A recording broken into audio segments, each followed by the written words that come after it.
Aê, tá começando mais um Pod na Laje, um projeto incentivado pelo município de São Paulo. Vai, fica no bem confortável. Se a periferia tem gritado, te damos a voz e o espaço. Pega a visão na mensagem, não se esquece de deixar o like. Oi, pessoal, sejam bem-vindos a mais um Pod na Laje. Eu sou a Carla. Antes de qualquer coisa, já curta, comenta, compartilha. Hoje estamos com um convidado muito especial. Por favor, se apresente-se. Oi, salve família, como é que vocês estão? Sou o Vini Oliver, sou bailarino, professor, coreógrafo, tenho 21 anos. E é isso. Tem quem diga que sou tiktoker também, influenciador. Tem quem diga não, né, amor? É, tá lá no currículo, Números falam. né? Então tá.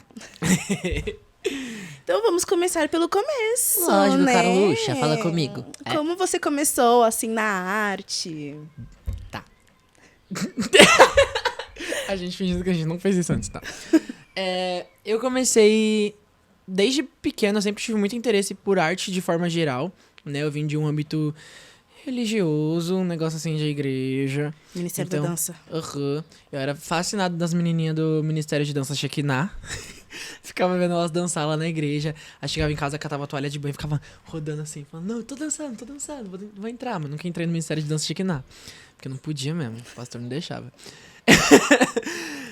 Mas eu sempre tive esse interesse por arte, desde novinho. Eu sempre gostei muito de consumir, sempre gostei muito de praticar arte também.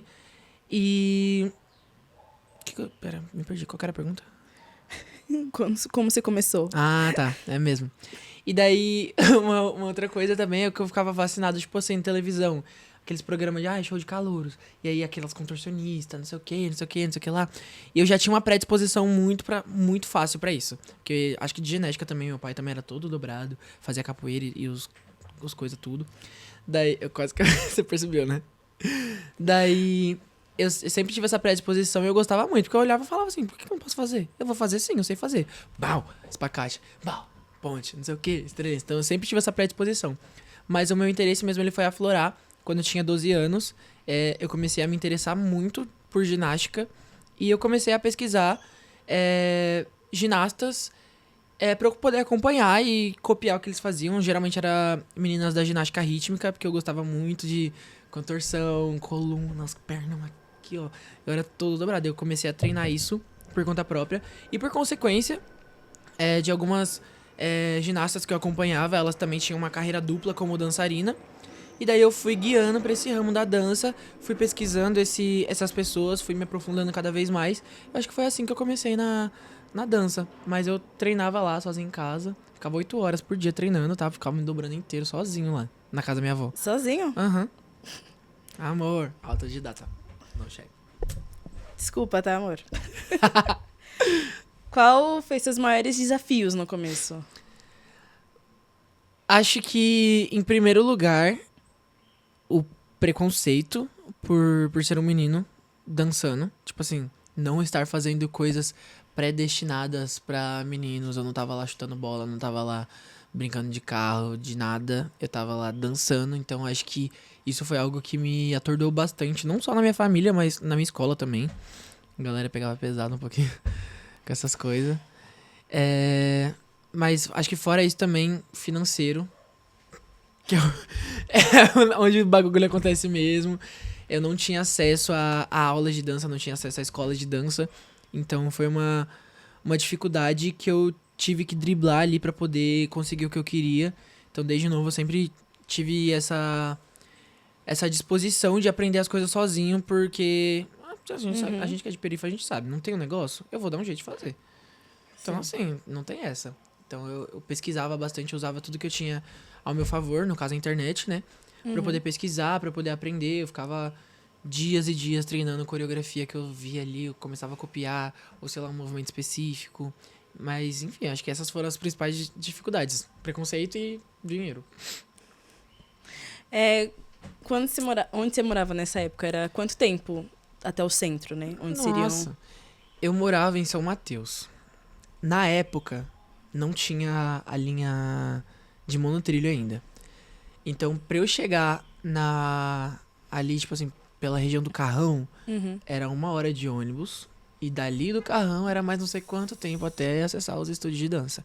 Depois que foi construir a linha de monotrilho, aí ficou mais fácil, mas ainda assim era longe. Então, tipo, depois, quando eu comecei a fazer aula de dança, eu levava, tipo assim, 2 horas de transporte público pra ir, 2 pra voltar. E às vezes acabava que isso era mais cansativo do que, de fato, dançar. Sim. Fora que tem que ter dinheiro pra passagem também, né? Exatamente, que eu ganhava dinheiro pra gastar tudo com passagem. Todos nós tivemos essa fase, né, A gente amigo? entende, né?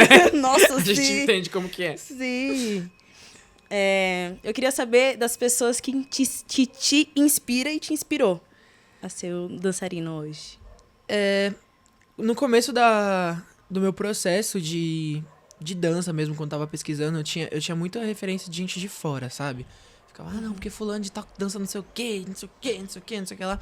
Só que quando eu fui passando a ter vivência da dança aqui, no meu ciclo mesmo, eu passei a me inspirar muito nos meus amigos. Tipo assim, acho que atualmente, acho que pra sempre também, as minhas inspirações sempre vai ser os meus amigos, as pessoas que estão ali à minha volta, fazendo corre junto comigo.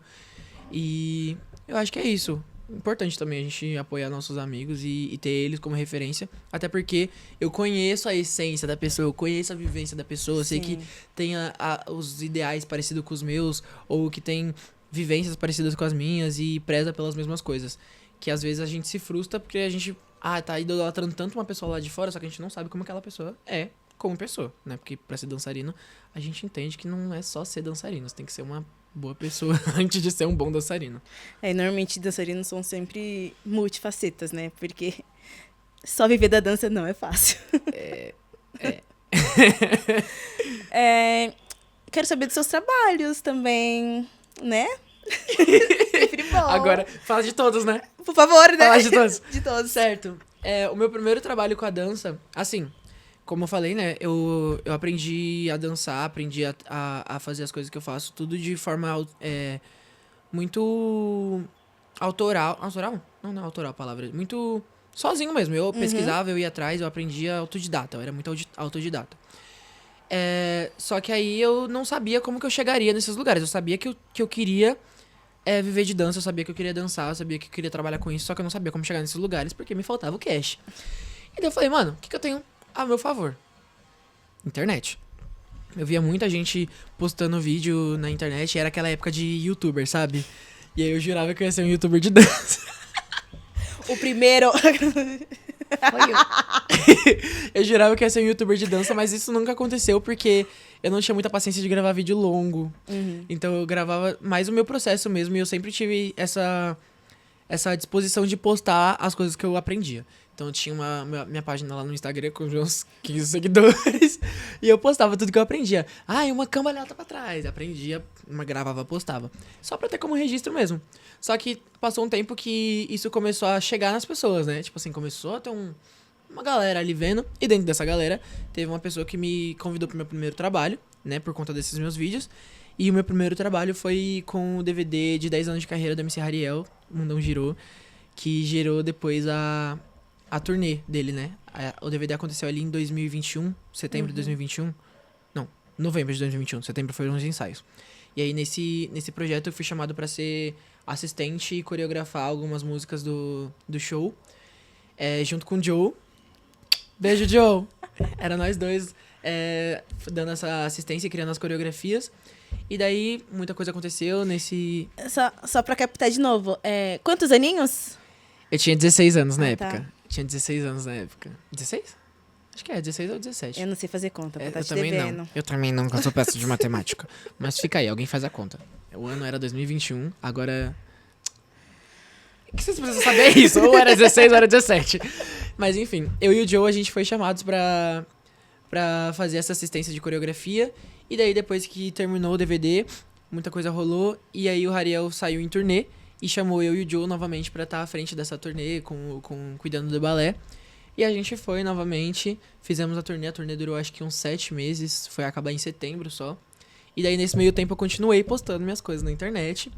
E ali em 2022, eu fiz lancei uma trend global, que virou ali um desafio global. Foi uma colaboração com outro dançarino.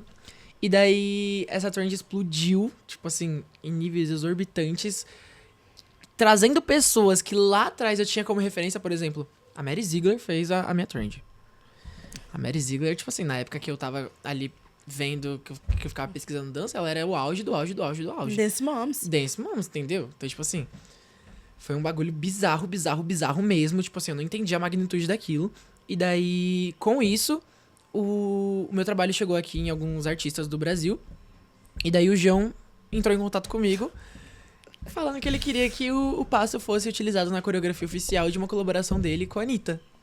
E daí foi aí que surgiu o passo, o desafio de pilantra do João com a Anitta. E aí eu catei esse dinheiro que eu fiz com esse trabalho, mais a turnê do Hariel, e finalmente consegui entrar em estúdio de dança pra poder fazer aula, porque até então eu não fazia aula de dança. Dinheiro é importante, galera. É. Quando você não tem dinheiro, amor, o corre ele fica triplicado. E a gente já faz alusão a Bu. Corre triplicado. Corre triplicado. Esse daqui tem que sair oficialmente depois da gravação. Continue, né? Você tem mais trabalhos que eu sei. Lógico, tá. Ai, perdão.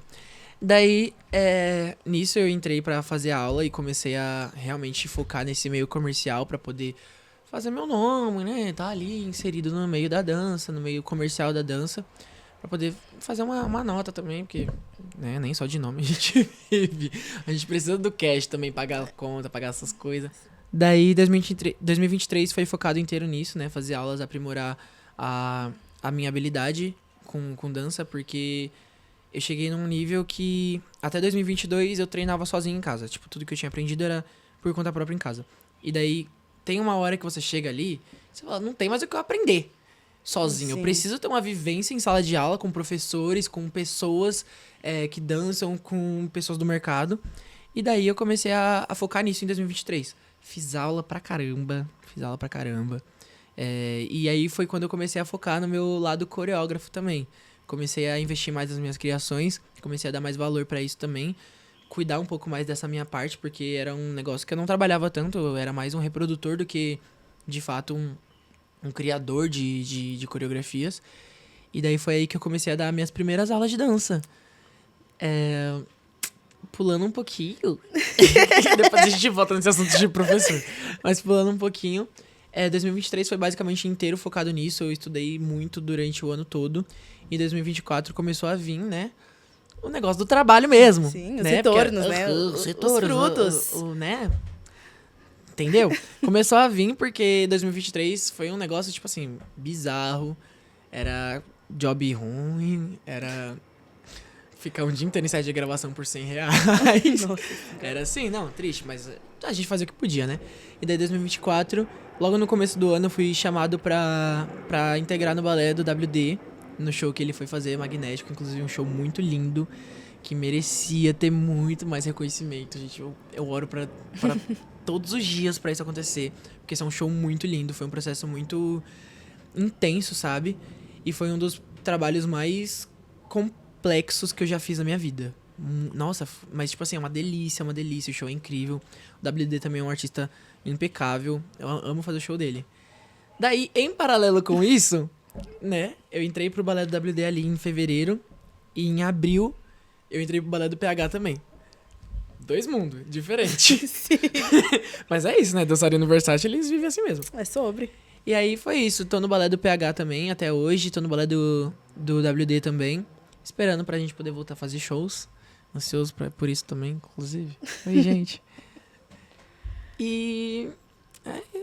Tá faltando um ainda. Tá faltando um, menina, tá faltando um.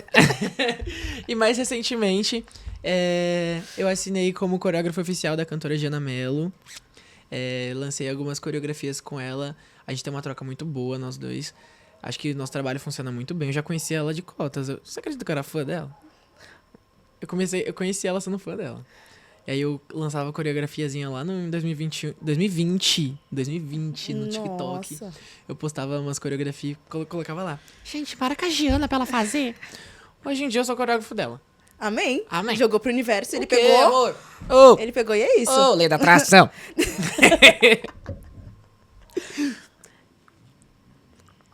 Você não quer falar de Botano, não? Ah! Lógico, vamos falar de Botano. Botano foi um divisor de águas, assim, que eu acho que foi ali onde eu entendi, de fato, o meu lado de comercial. Que eu falei, porra... Tudo bem, Que eu amigo, só continua, vai na fé. Que Vai na fé. eu falei, pô, eu realmente sei trabalhar com isso. Tô aprendendo, tô entendendo os macetes pra trabalhar com isso. E daí, Botano, eu conheci essa música quando o Caio Prince e a Luana soltaram uma prévia. Nem tinha data pra lançamento, não tinha nome de música, não tinha nada. Mas eu escutei uma prévia de 20 segundos no TikTok e eu fiquei assim, ó. Gente, eu preciso fazer alguma coisa. Eu preciso fazer alguma coisa. Não vou poder dormir até eu fazer alguma coisa. Bagunçou tudo, né? Não, amigo, Eu não vou tá poder indo. dormir até fazer alguma coisa. E daí eu comecei a pensar, e daí eu fiz um bagulho assim de resenha, sabe? Eu tava lá na laje de casa, fiz um bagulho de resenha, postei. Gente. Bum, estourou. Nossa. E daí estourou também aqui, tipo, foi uma coreografia com muita aclamação. E aí eu tive um convite feito pela Cake. Beijo, Cake. Pra gente gravar um videodance dela. A gente gravou um filme praticamente, porque aquele vídeo, tipo assim, ele tem um espaço muito grande no meu Tá coração. impecável. E ali eu também comecei a ter uma paixão maior pelo audiovisual. Porque naquele vídeo ali foi coreografia, roteiro e direção, tudo uma coisa eu com a Cake ali. Coreografia foi eu, mas roteiro também e direção foi eu e a Cake. Acho que o roteiro também foi. Ela ajudou também. Mas a gente foi uma troca muito boa ali, nós dois. E saiu um projeto, tipo assim, impecável, inclusive Cake. Vamos trabalhar mais vezes, viu? Por favor. Por favor. Por favor. Pode gravar, né? A novinha, né? Eu Por favor. também acho. Eu acho também muito. Eu comentei com ela. E tudo indica que talvez possa vir aí. Nossa. Mas se vier, amor, vai quebrar a internet. Eu só queria falar isso mesmo. Já aproveitando, né? Quais são os seus planos pro futuro? De projetos, trabalhos? Gente, pergunta Você viu? profunda essa. Bom, eu tenho muitas ambições, muitos projetos também. Eu penso em crescer mais a minha marca, né? Vini Oliver mesmo, como um criador de conteúdo, criador de coreografias que exaltem também todas as vivências que a gente tem nas periferias. Então, tipo assim, eu prezo muito pelo hip hop, pelo funk em si. Criei um apreço muito grande, assim, com músicas nacionais. E desenvolvi uma facilidade muito maior de coreografar coisas nacionais e de criadores de artistas periféricos também. Leia-se aí as últimas criações que eu tive com Caio Prince, com a Luana. Então, tipo assim, me dá um êxtase, assim, sabe? Então, sempre levar um pouco mais dessa cultura para as criações que eu faço, para os conceitos de aula que eu faço. Sim. E levar isso comigo, porque assim, se eu tô subindo, os meus sobem junto comigo. Sim, e a música periférica tem um grande preconceito. Uhum. E também no mundo da dança, né? Exatamente, porque tem... Eu ia jogar um cheat aqui, eu não vou fazer isso. Eu senti. Eu vou ficar quieto. Eu vou ficar quieto pra não me prejudicar. Eu senti que você ia falar de alguém aqui Não. agora. Longe de mim. Longe de mim. Mas tem realmente muito preconceito.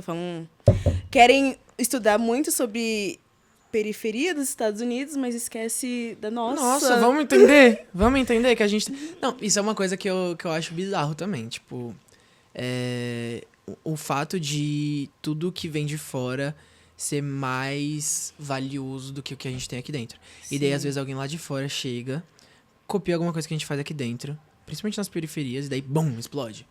Ai, vamos lá, que agora é cultura, é conceito, que não sei o que, não sei o que lá. E fica assim, gente, vai dormir. E o pior é quando é Vai ao dormir. contrário.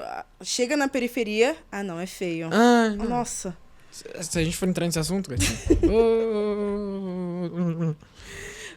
Qual foi pra você a principal mudança em sua volta quando você começou a crescer de você mesmo e a Aham. crescer nas redes sociais, essas coisas assim? Eu vou dar outra resposta que eu já não lembro que eu falei da outra vez. Tá ótimo. Eu acho que a principal mudança que eu noto é amadurecimento, tipo, pessoal, crescimento pessoal. Tipo, eu sinto que eu amadureci muito como pessoa Sinto que até pouco tempo atrás eu me via muito como uma criança, assim, no meio, sabe? Tipo, eu ficava, gente, o que tá acontecendo? E daí agora eu tenho mais visão do que tá acontecendo, sabe? De como as coisas funcionam. Mas eu acredito que, além do amadurecimento também, uma coisa que mudou muito foi a minha própria realidade. Porque, assim, trabalhei igual uma cadela. E hoje em dia eu posso desfrutar disso de uma... Assim, dentro do possível também. Mas, por exemplo, eu já moro fora da casa dos meus pais. Não moro mais com minha mãe. Moro na minha própria casa, sabe? E tudo isso por conta da dança. Então, acho que... E na nossa geração é bem difícil. Muito difícil, vamos entender? Tipo, gente, tá difícil. Um apelo aqui. Mas eu acho que é isso, amadurecimento e eu mudar a minha própria realidade mesmo, sabe? Sair de onde eu tava, de um lugar onde eu precisava pegar transporte por 2 horas pra poder chegar em qualquer compromisso que eu tinha que fazer. Então, acho que é isso, amadurecimento e a minha própria realidade. Vamos ver. Qual conselho você se dá pra você do passado? Eu acho que um conselho que eu daria pro Vini lá do passado, quando eu tava começando a dançar, quando eu tava começando a estudar, é de fato continuar naquilo que eu tava me propondo a fazer. Tipo assim, colocar, se eu acreditava de verdade, se era um desejo do meu coração, não liga pra qualquer empecilho. Tipo assim, obviamente, tem que ligar pra dar atenção pras coisas, mas tipo assim, não deixar isso ultrapassar o meu sonho, sabe? E também, acho que o principal, eu teria falado pro Vini do passado blindar a mente dele antes. Porque eu, querendo ou não, fiz isso de forma tardia. E, assim, no meio do mercado, na indústria da arte, assim, de forma geral, não falo nem só de dança. Se você não tem uma mente forte... Já era. Qué. Então, eu teria dito pro Vini blindar a mente e buscar por ajuda terapêutica pra poder entender todas as questões, porque eu sinto que se eu tivesse entendido todas as minhas questões antes, acho que seria mais fácil e as coisas não seriam tão pesadas. Os fardos não seriam tão pesados como foram. Então é isso, blindar a minha mente, cuidar do meu corpo, principalmente, porque eu tive muitas lesões por irresponsabilidade com o meu corpo, porque eu achava que eu tinha que... Nossa, tem que dançar até morrer. Tem que aqui, ó, fazer aula, não sei o que. Teria falado pra eu ter mais cuidado com isso também. Porque o meu corpo, querendo ou não, é meu instrumento de trabalho. E... cuidar com quem tá à minha volta. não compartilhar meu íntimo pra todo mundo. Prestar atenção e entender que nem todo mundo ali tá por você. Nem todo mundo tá por você. Tipo assim, vai ter nego querendo puxar teu tapete. Vai ter nego querendo te derrubar. Vai ter nego querendo subir em você pra poder crescer pra algum lugar também. Sim. Porque a gente tem muito isso, né? De, não, porque eu não faria isso com outra pessoa não faria comigo. Mas não é assim que acontece, não. A pessoa faria até 10 vezes pior. Demais. Teve algum momento que você pensou em desistir da dança? Gente, vários. Semana passada. Brincadeira. Hoje mesmo. Antes de vir pra cá, brincadeira. Tiveram muitos momentos que eu pensei em desistir, mas eu acho que ali, em 2023, foi o meu ápice. Meu ápice, que eu tava, assim, quase desistindo de tudo mesmo. Fui parar no hospital. Nossa, tive crises terríveis por causa disso. Peraí. Por conta da pressão do mercado, por conta de como as coisas funcionam. Quando você percebe como que o jogo você entra em desespero. Sim. E aí, tipo assim, você só tem 2 opções. Ou tu desiste, ou tu aprende a jogar. Ou vai ao racha. Ou vai ao racha, literalmente. E daí... Tanto que tem uma apresentação que eu fiz no GR, né, pelo evento da Sion, que viralizou bastante, né? E aquela apresentação, ela é justamente um marco daquele período, sabe? Aquela apresentação tava, tipo assim, tinha muito forte na minha cabeça que seria a minha última apresentação como dançarino, que depois daquilo eu ia, sei lá, ir pra um CLT, virar TI, um negócio assim, porque eu não tava aguentando mais, tava, tipo assim, terrível. Tanto que o conceito daquela performance inteiro é isso, tipo assim, acho que o principal ponto daquela apresentação inteira é a dança ser aquilo que te salva e o que te mata ao mesmo tempo. Acho que esse é o conceito. Tanto que depois que eu desci do palco, eu passei, acho que de uns 30 a 40 minutos chorando lá atrás na coxa igual uma cadela. O público também, relaxa. Não, foi assim, um negócio, porque ali foi eu sinto que foi a coisa mais genuína que eu pude fazer com a minha arte até agora. E foi o grito mais sincero da minha alma. Tipo assim, o grito mais sincero da minha alma. Eu tava decidido que eu ia parar de dançar depois daquilo. E eu só não parei porque depois muita gente veio até mim ali no evento e depois também falar o quanto se sentiram tocadas, o quanto se sentiram inspiradas por aquilo. E aí eu percebi que, tipo assim, eu não podia parar porque outras pessoas também se viam em mim ou se inspiravam no que eu fazia. E que se eu parasse, se eu matasse o meu sonho, outros sonhos morreriam com o meu. Sim. Nossa, profundo, né? Passado. Foi bonito, você viu? Pegou. Foi bonito. Mas aquela apresentação realmente foi muito tocante. Foi. De deixar de assistir assim. É. Eu acho que senti quase um silêncio assim no começo, assim, ó. Porque Sim. Sim. foi um baque. Se eu coloco ela aqui agora pra assistir, eu vou chorar de igual. Porque ali é um local muito sensível, sabe? Sim. Ali foi um lugar bem sensível mesmo, que eu tava, tipo assim... Acho que ali eu catei, tirei todas as armas, assim, eu falei... Bum, Vini. Eu só não dancei pelado porque não podia. Mas foi quase. Eu tava só com uma calça e um sonho. Tinha uma calça, um fundo. Uma calça, um telão improvisado. Isso, uma Porque, calça, um sonho. nossa, inclusive, uma curiosidade dessa apresentação, eu fui chamado 4 dias antes. Não teve um tempo de preparo, não teve um tempo de ensaio. A coreografia foi completamente freestyle. Eu não tinha ensaiado. Eu não tinha nem passado o palco. Nossa. Aquele dia foi um dia, assim, caótico. Muita coisa acontecendo no evento. A Paola, assim, correndo pra lá e pra cá pra poder fazer os Você não negócios. tinha passado o palco com o telão? Não. Foi tudo ali, improviso. Eu não sabia se as dimensões do telão tava certa. Eu não sabia se ia ficar do tamanho certo. Eu não sabia de nada. Porque não deu pra passar. Simplesmente não deu pra passar. E daí eu tava, tipo assim... Tá, vai ser minha última apresentação mesmo. Vou lá fazer. E acabou que deu tudo certo. E foi isso. Amém, né? Amém. Graças a Deus, né? Qual conselho agora você dá pra quem tá começando na carreira? Eu ressalto tudo que eu Além de dançarina, porque você também é digital influencer. E eu ressaltaria o que eu diria pra mim mesmo, né? Ter uma mente blindada, uma rede de apoio formada, bem estruturada, com pessoas que têm as mesmas ambições que você, têm ideais parecidos, as mesmas vivências. Acho que facilita muita coisa, porque vocês entendem o que vocês passam, da sua realidade. E uma coisa que eu gostaria de ressaltar pra todos os dançarinos é: tenha cuidado com o seu processo. Tenha mais carinho pelo seu processo.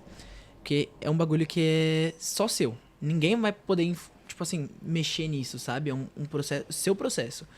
E às vezes a gente perde muito tempo se comparando com outra pessoa, ah, não, mas fulano de tal faz tudo isso de aula, eu tenho que fazer tudo isso de aula.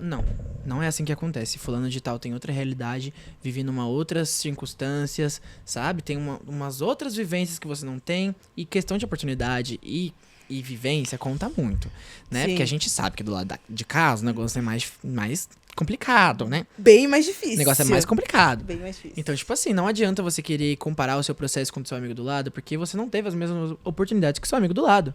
Às vezes, o seu amigo do lado, só pela, sei lá, a família dele, só pelas condições financeiras dele, só pela cor de pele dele, ele teve mais acesso a muita coisa do que você. Então, tipo assim, tenha mais carinho com o seu processo, respeita mais ele, entenda que não vai ser um negócio da noite pro dia. É um bagulho que é em completa construção, constante construção. Eu tenho uma frase que eu gosto de atrelar a mim, que depois que eu pensei nisso, pra mim fez todo sentido na minha arte. Que é, eu sou uma potência incompleta... Completa não, vou falar de novo. Eu sou uma potência em constante construção. Porque não acaba, é um bagulho que você constrói até o fim da sua vida. O seu processo você constrói até o fim da sua vida. E é injusto com você mesmo você comparar todo o seu corre com o corre de outra pessoa que tá fazendo coisas completamente diferentes, que tem outros acessos, tem outras oportunidades, tem outras acessibilidades. Então, tipo assim, não faz sentido. Tenha mais carinho com o seu processo, tenha mais cuidado com o seu processo, porque no fim do dia é você com você mesmo. Quando for pro caixão, é você sozinho. Amém. Amém. Amém. Falar pra gente, né? Suas redes sociais, onde a gente pode te acompanhar. Claro. Você viu que eu tava com cuidado aqui pra colocar pra não estourar, né? Bom, as minhas redes sociais, basicamente, Instagram, Oliver Vini, Oliver com 2 L's, tá? TikTok, Oliver Vini também, com 2 L's e 2 I no final, porque algum safado já colocou esse user Oliver Vini com um I só.